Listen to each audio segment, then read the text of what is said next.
As you could probably tell, my videos have taken on a different color and shape. But that's mainly because I really like it, this salt rock, so in order to really show off its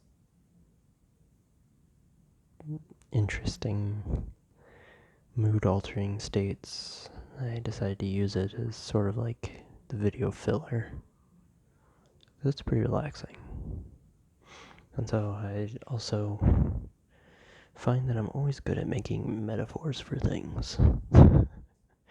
So in this case, I'll talk about one that's very important, which is focus.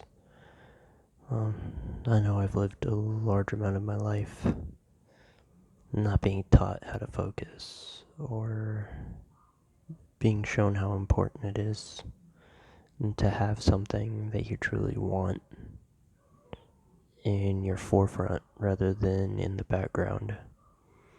Since growing up for me, being an adult, everything had to be put in the back. Everything had to be backburnered so that everything else that comes forward is about making money, having a position, having a job, having an income, and then being able to go for and afford the things that you want in life. Never quite agreed with it. So, in the more creative spirit of things, I decided to do this video. I decided to do this video yesterday, but I just didn't get around to making it. So I'm making it now. And this time I'll put all the things that I have to on this one so that it's easier to find algorithm-wise. But I'll get to it. So, focus. What is it? Focus and concentration have always been kind of duplicitous in their depiction, kind of like two sides of the same coin, usually.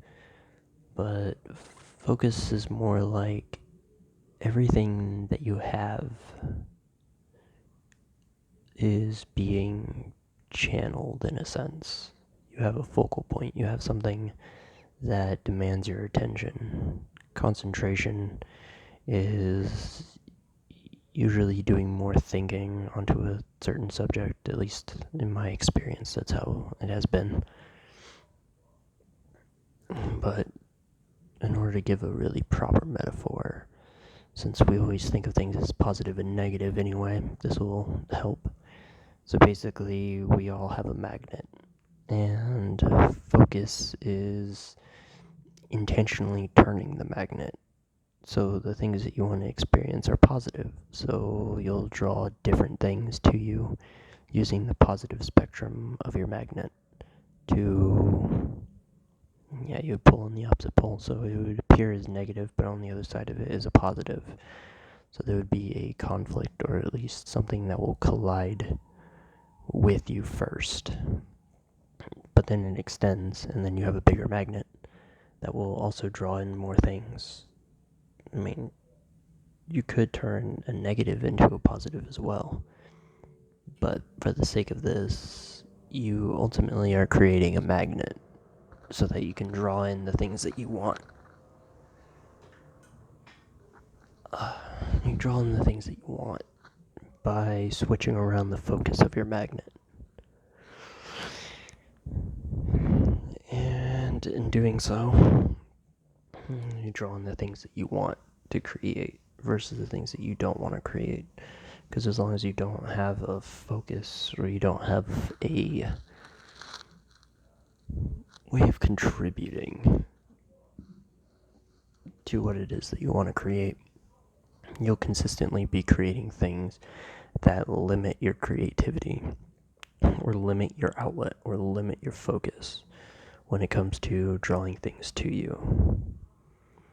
Today is my vocal focus, so this one is sharing my voice so that it gets to more people that are ultimately facing their own problems or difficulties or their own storms, since I have a fair amount of experience in dealing with my own storm, physical pains, thoughts, emotions, all of these things that tend to run our lives more so than our focus does.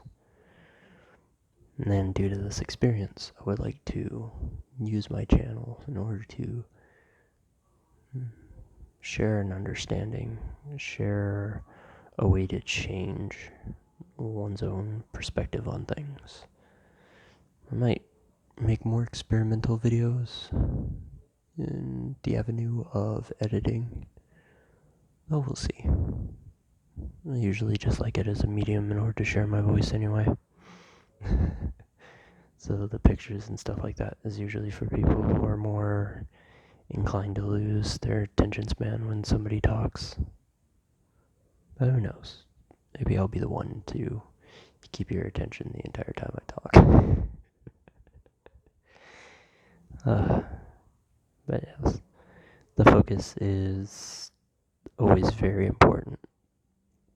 It's like everybody wants a plan, everybody wants a structure or a concept or an entire elaborate scheme before they make the first step, rather than going into a situation and imagining the best outcome. Usually hope for it or pray for it or something other than like, all right, there are many ways this can go possibly wrong, and everybody knows you enter a situation, you'll think of like the worst case scenario and you'll imagine it and stuff like that. And for some people, that end result ends up becoming the actual thing because it's something that they focused on because they were afraid. They felt it. They felt that specific problem being a problem and persisting.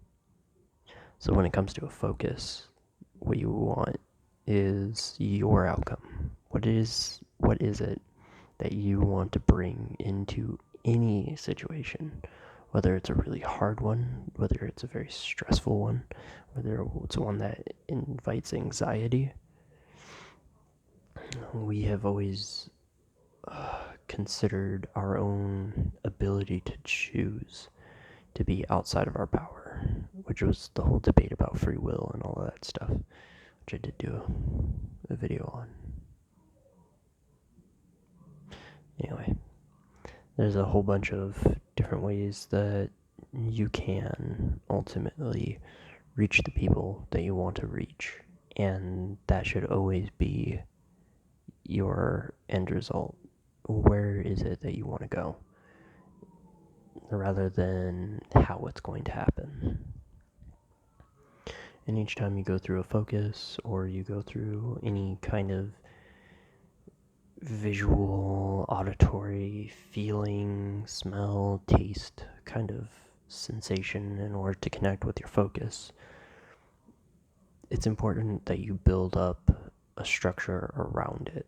This very specific thing is something that you can do in order to progress to the next one. And it's usually committing to it by allowing it to unfold exactly how it chooses to, which is also a focus, like the end result. For example, I manifested a bike or the opportunity to get a bike, and there were just things that were wrong with the bike. So I didn't have a clear vision of what I wanted the bike to be like. So that is one form.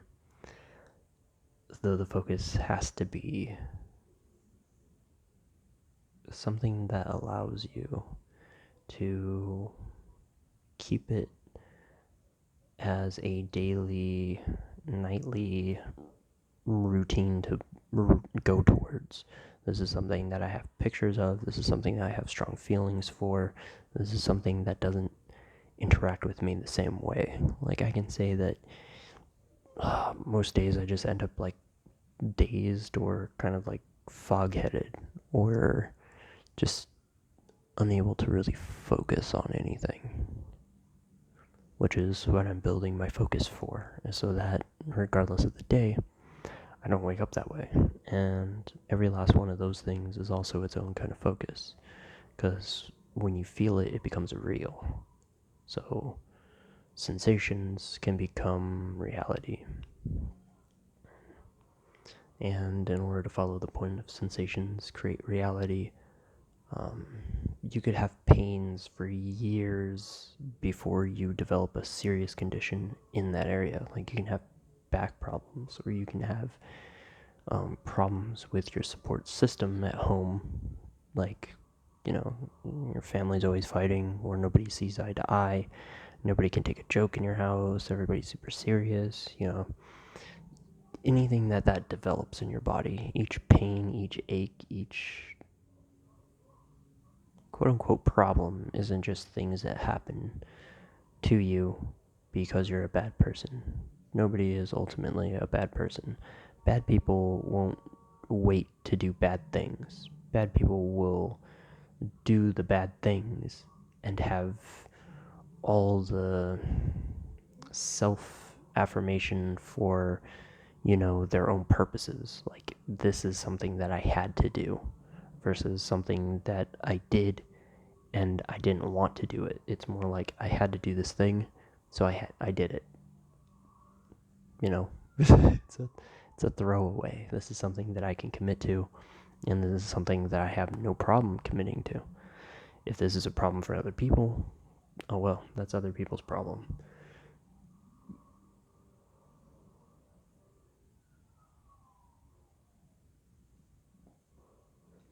And that in and of itself is a really big one.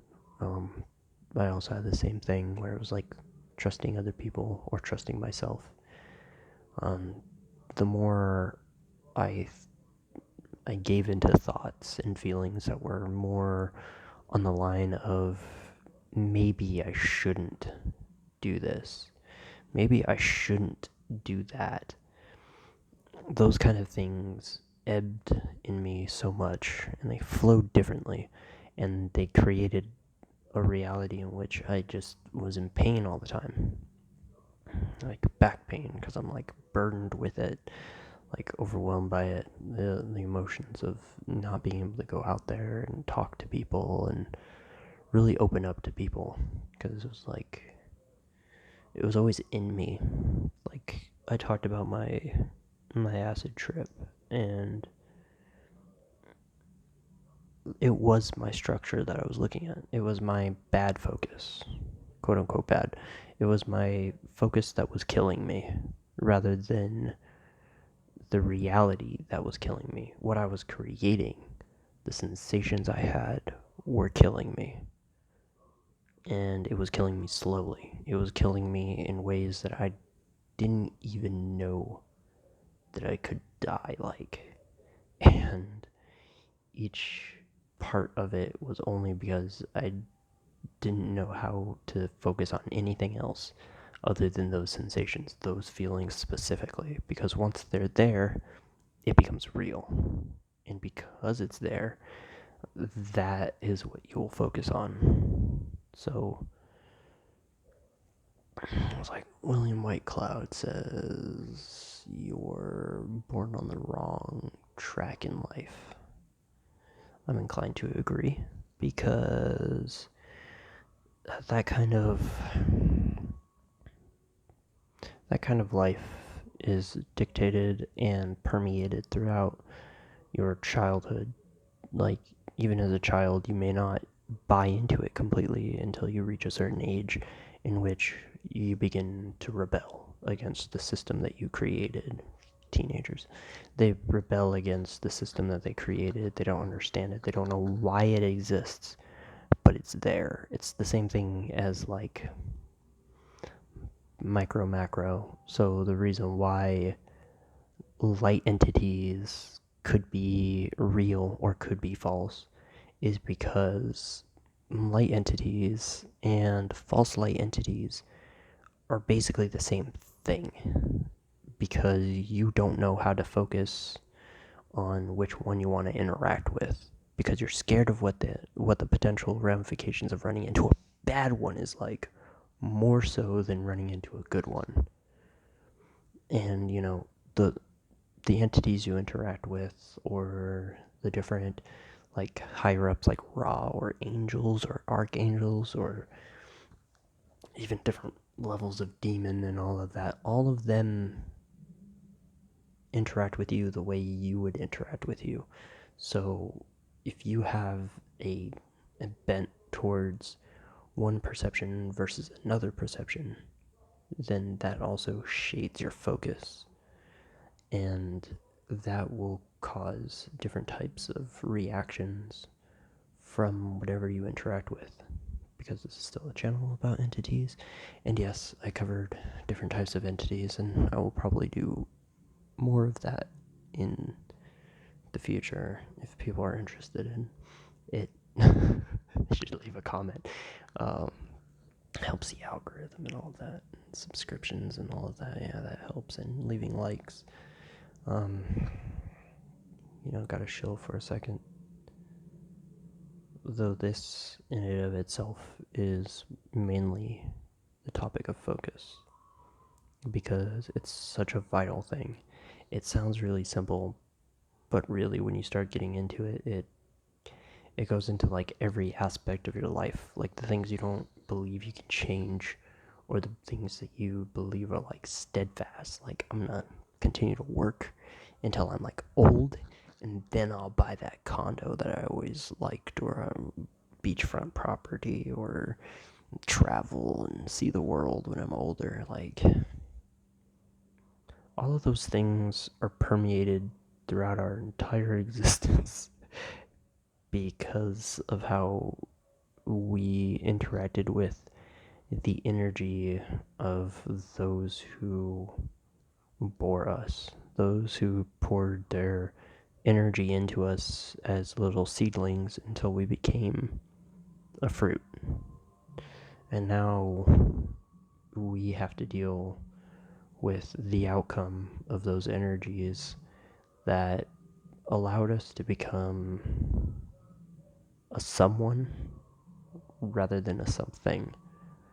Because in essence, if everyone was the same, everyone would only create what they want, and nobody would do things that they really dislike doing. Though it is a part of the adventure, is to learn how to get off the wrong path and onto the right path. How to go from, man, this is positive and this is negative, to like, neither one really means anything. I just get to choose how it is that I'm going to deal with the path that I want to walk, rather than the path that everybody else walks. Because I guarantee you that there are people who have trust issues. There are people who have senses of powerlessness. There are people who feel invisible. There are people who are hurt and they don't know why they're hurting. Like, there's nothing wrong with them. Not in the sense of like a permanence or other things. It's just no matter what they do, no matter how it is for them, they'll wake up and they'll feel miserable. They'll feel lost. They'll feel confused. And they'll bury these things no matter what, but they're still hurting themselves. Like, they're not alive. They're half alive. And they're living for it. They're living for this emptiness that they have, and they don't know what it means. Like, somebody can be rich, somebody can be powerful, but also be poor and powerless. Like, they accumulate things. Like, wealth is a big, like, power thing. It's like, if I have the money to buy whatever I want, then you can buy affection. You can buy things that make you temporarily joyful and stuff like that. You can buy things that will fill that hole, but not complete you. So it's always a question about, alright, so what is fulfilling to you? And then if you actually get that answer, what exactly is it about that hole that you're not quite filling. And also, if you ever went to another psychic and got a reading for how you want your life to be, or all of these things, it's about a choice. It always comes down to a choice.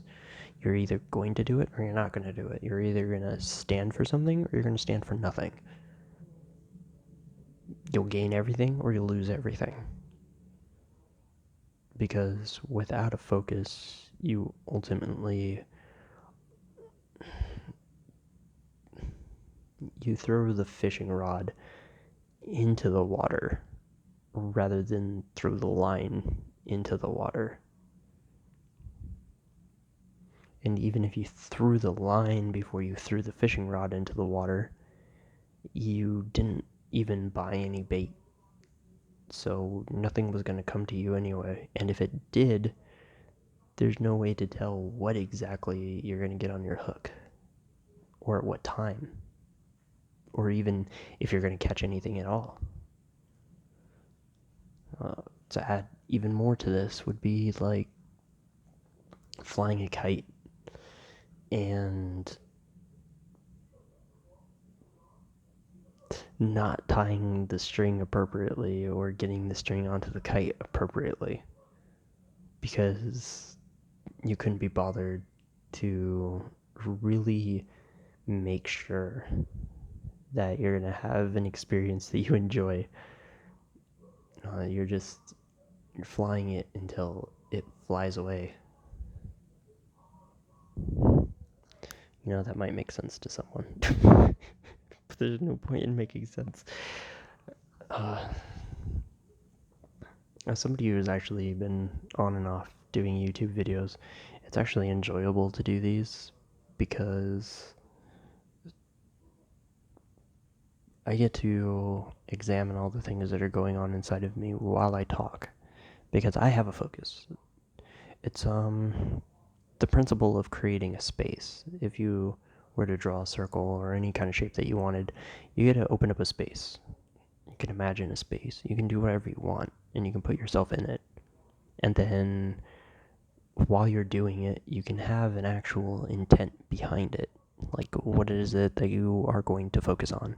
Like, I'm focusing on reaching millions of people, and I'm just starting with, like, just the people who I see sitting in front of me. Like, this is just a stepping stone.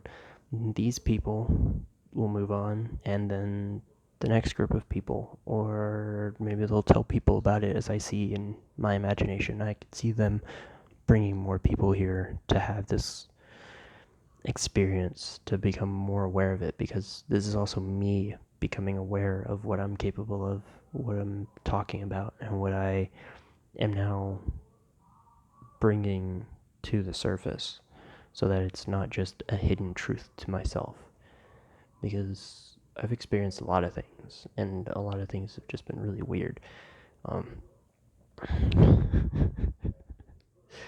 Like, you can influence a lot of people, and that influence is a very powerful thing, because not only will it allow you the chance to grow, it will also allow you opportunities you never would have even experienced unless you believed in what you were focusing in. Because that's another thing. Belief is a lot of power. So when people talk about belief systems and how different people have beliefs, it's usually about how negative or how narrow and how this or how that it is. But a good amount of people who have a focus know that you are more than likely built and then created around a belief.